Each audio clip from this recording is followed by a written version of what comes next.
Boa noite a todos. Para quem não me conhece, meu nome é Eduardo Marques. Eu sou professor do estado de São Paulo e, a princípio, já peço desculpa pela qualidade do áudio e do vídeo, pois eu não possuo uma aparelhagem profissional, é uma aparelhagem simples, né, o que eu tenho em casa. E hoje eu vim para abordar um tema que está em voga, é um tema super atual e o qual o Brasil está passando por esse processo. Então, a pedido de meus filhos, alunos e conhecidos, eu resolvi estar fazendo esse vídeo, né? Então, peço paciência, porque é um vídeo, a princípio, experimental. E nos comentários vocês vão poder dar aí o feedback de vocês, se foi produtivo, se serviu, se não serviu, se pode melhorar, se está muito ruim. Eu, particularmente, estou aberto a todo tipo de crítica e sugestões e vou ficar feliz que haja um retorno, certo? E o tema que eu vim abordar hoje com vocês, vou falar assim de uma forma bem sucinta, rápida e simplificada, né? Para que não fique aquela coisa chata, maçante, que é o tema do neoliberalismo. O que vem a ser o neoliberalismo, né, galera? Vamos concordar que vivemos em um modelo capitalista de sociedade. E o capitalismo, desde os seus primórdios, desde seu início, né, ele tem um conjunto de normas e regras que geralmente não mudam, mas o que acontece aí?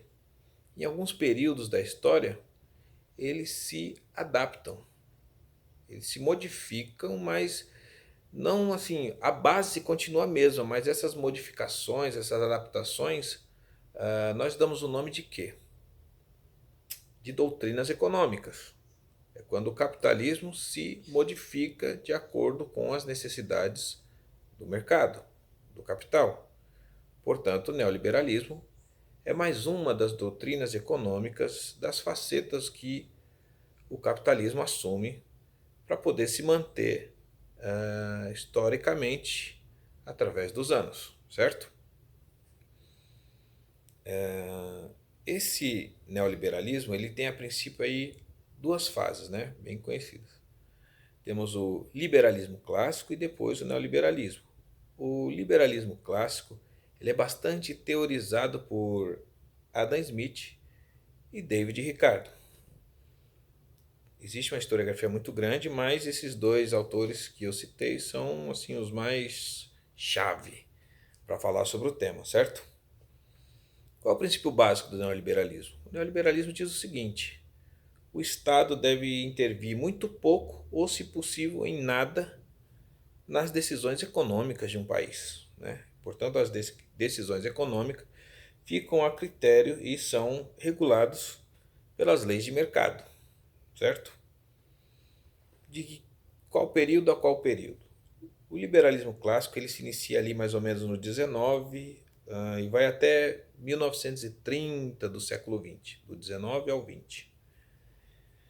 E onde que dá a sua queda maior assim? Onde que ele começa realmente a entrar em declínio? Com a crise de 1929 dos Estados Unidos.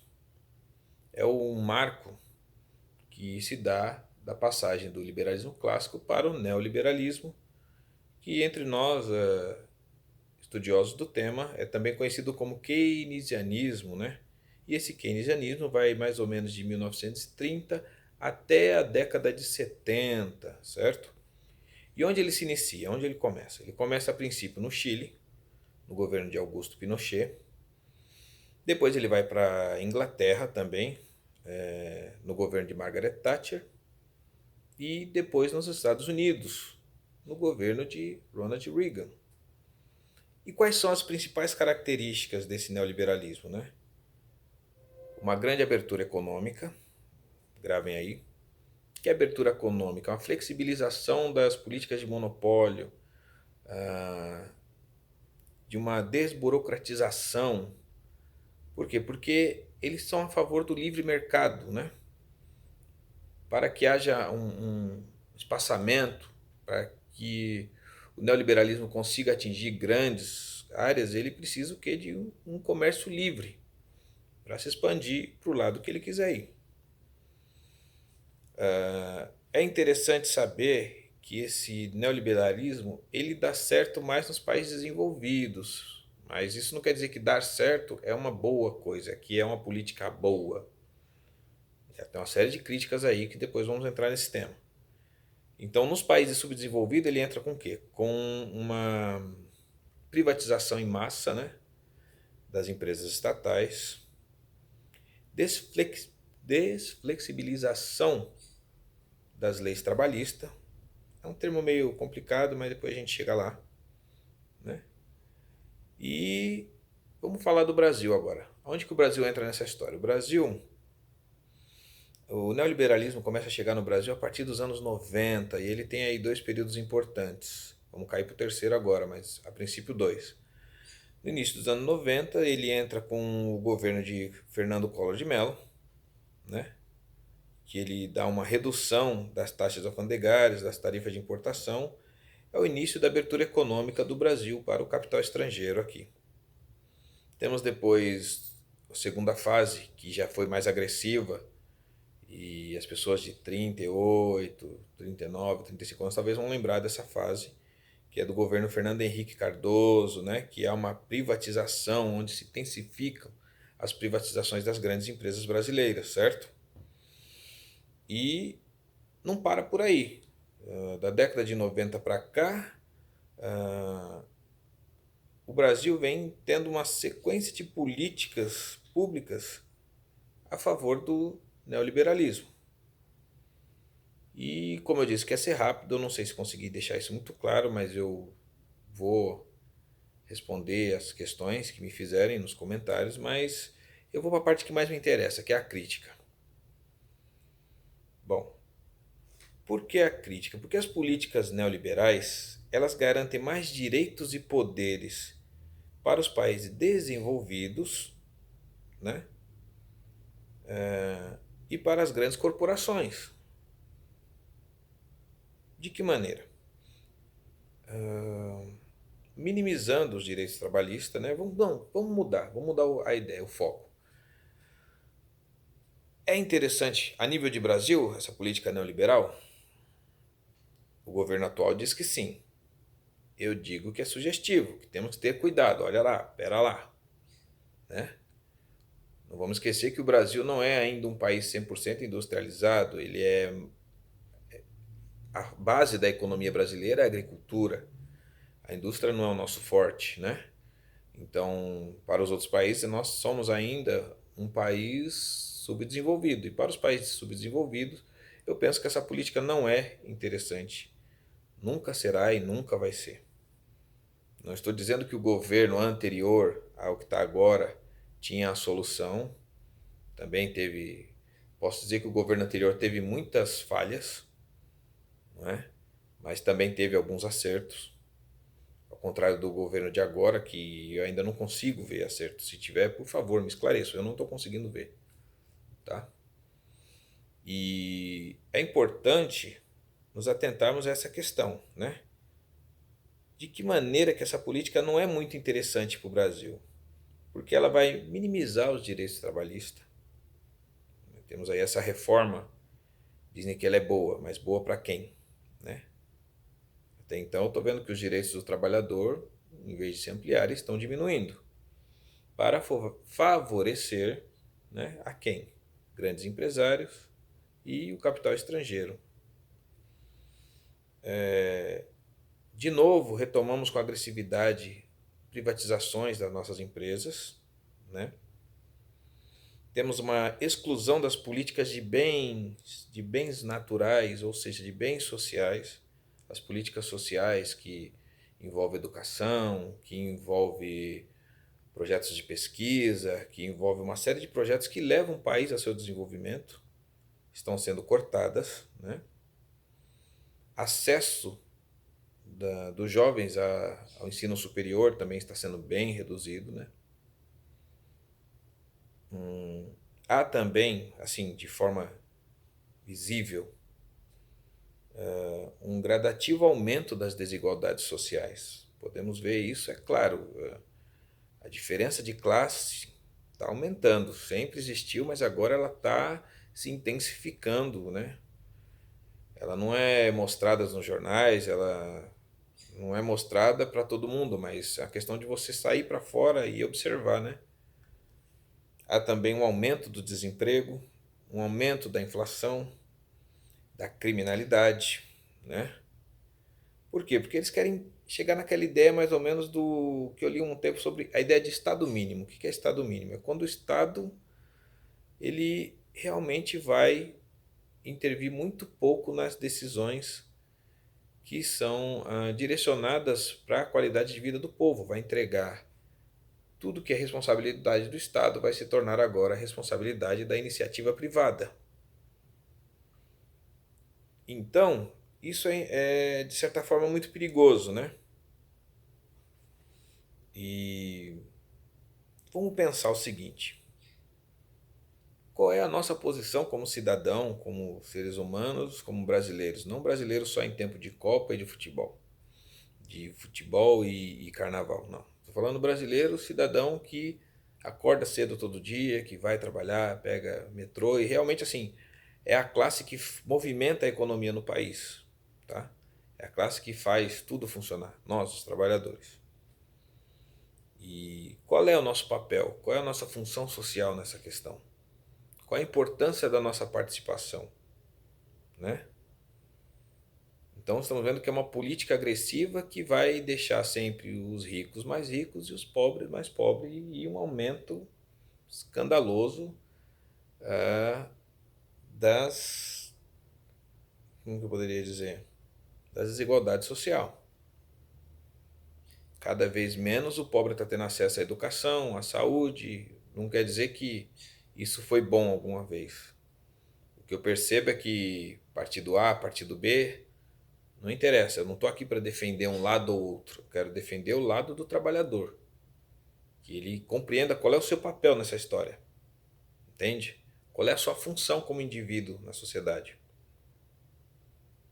Estou tentando dar o papo mais reto para que fique bem simplificado. Talvez eu não tenha, não sou muito bom em me expressar, mas talvez eu não estou conseguindo atingir a meta, mas isso vai ficar a critério de vocês nos comentários.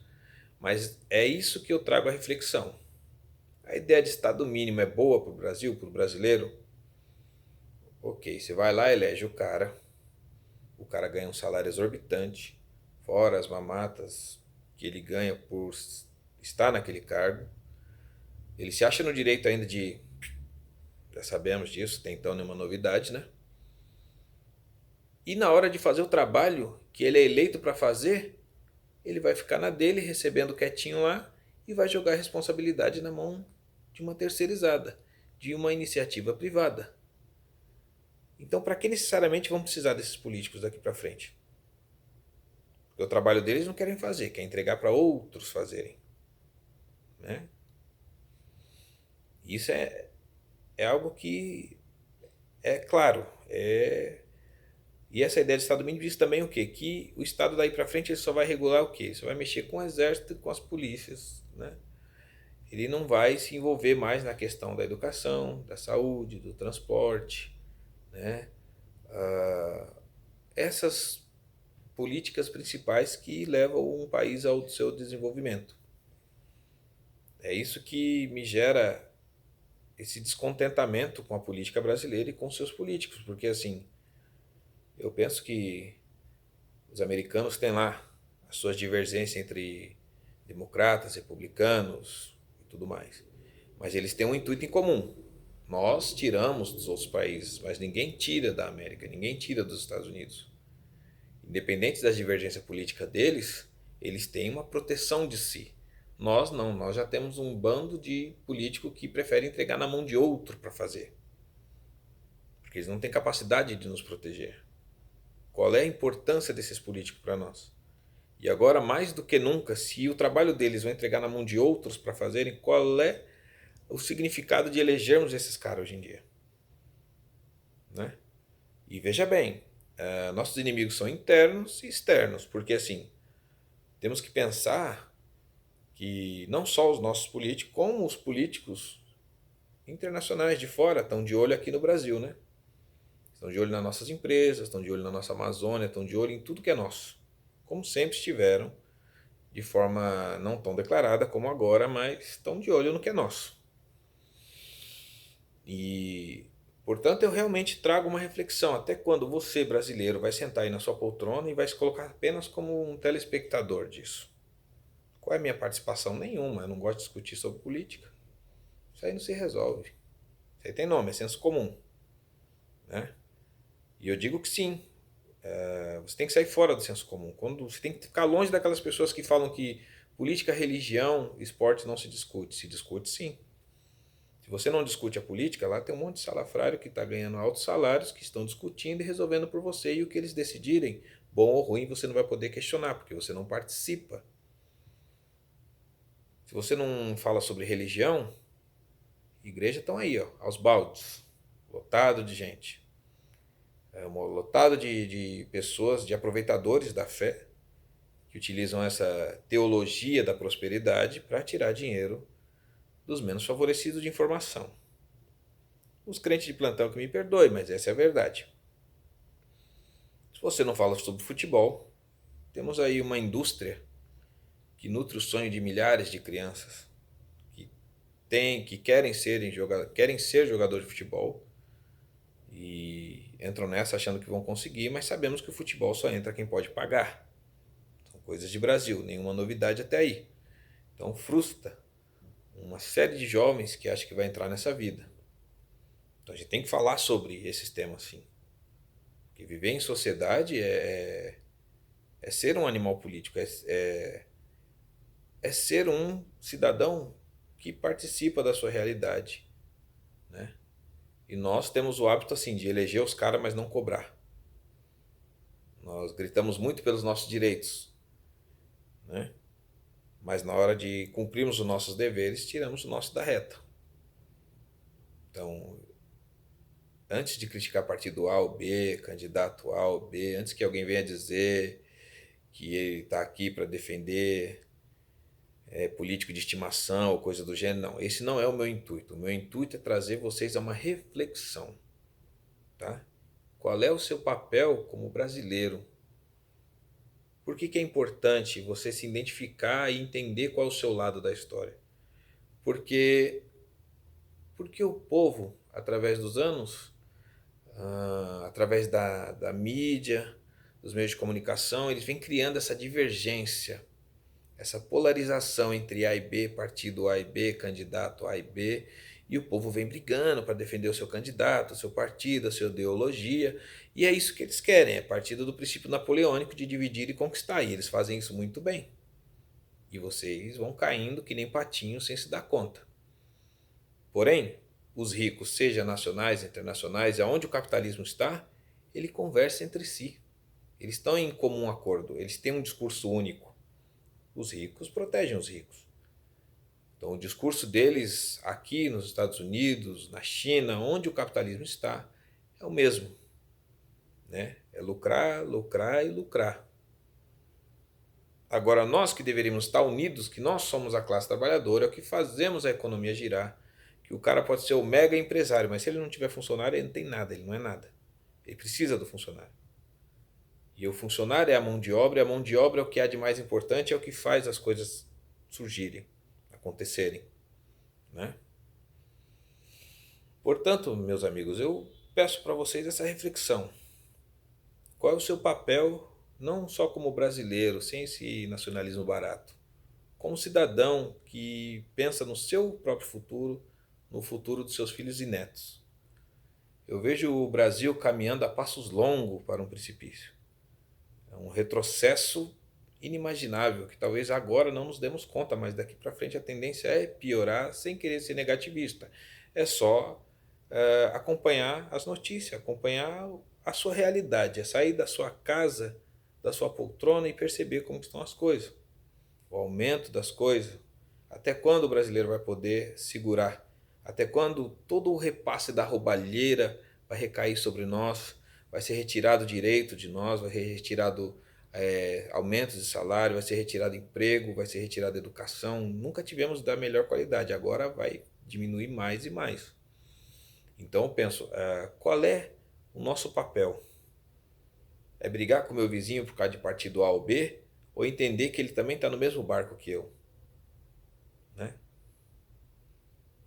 Então, é isso, meus. Hoje eu não sei se eu consegui esclarecer a questão do neoliberalismo. Como eu disse, foi uma forma bem rasa para tentarmos aí, pelo menos, levantar um pouco a discussão.